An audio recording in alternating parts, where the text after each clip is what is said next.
Have you ever smiled in public while privately feeling like you were falling apart? This episode is for the ones carrying invisible battles. Welcome back to Talk with Faith, where we have honest conversations about the realities many people live but rarely say out loud. Today, we're talking about mental health, the silent struggles, the emotional exhaustion, and what it means to feel overwhelmed, even when everyone thinks you're okay.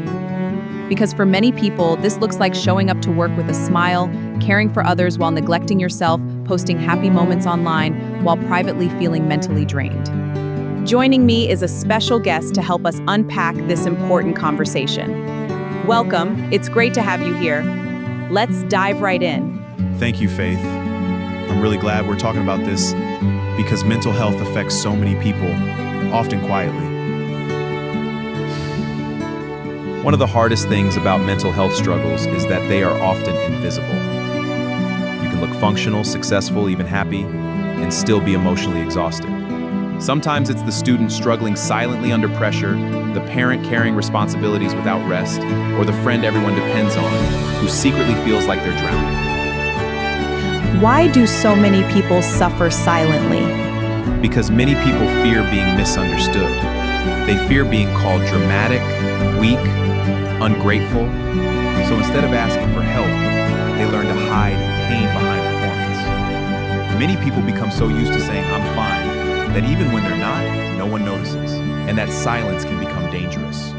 Because when people constantly suppress what they feel, they often begin to feel emotionally alone, even in crowded rooms, busy workplaces, classrooms, or relationships. That feeling of being surrounded, yet struggling alone.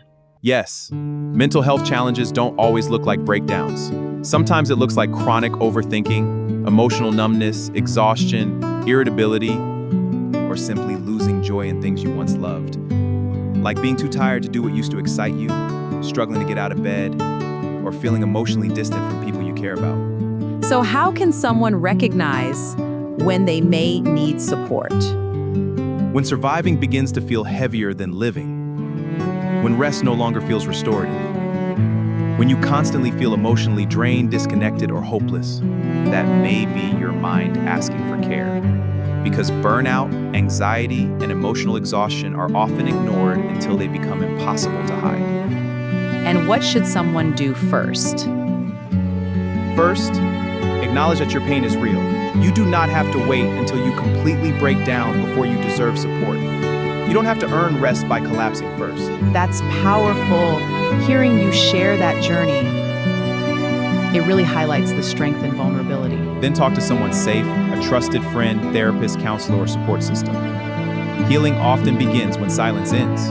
Sometimes the strongest thing you can do is admit you are not okay. What about the guilt people feel for struggling? It's a heavy burden. It is. But that guilt is a sign you're human. Be kind to yourself.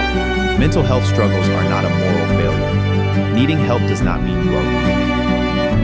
It means you are human. And in everyday life, being human means sometimes life feels heavy. You cannot heal what you constantly pretend isn't hurting. And healing doesn't always start with having all the answers. Sometimes it starts with simply being honest about the pain. In conclusion, your mind deserves care, just like your body does.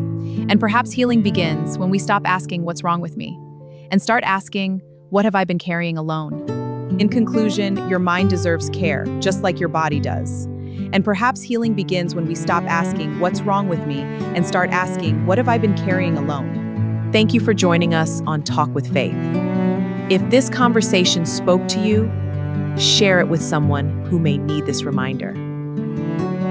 Don't forget to subscribe, leave your thoughts in the comments, and join us next time for more meaningful conversations. Until next time, take care of your mind and take care of yourself.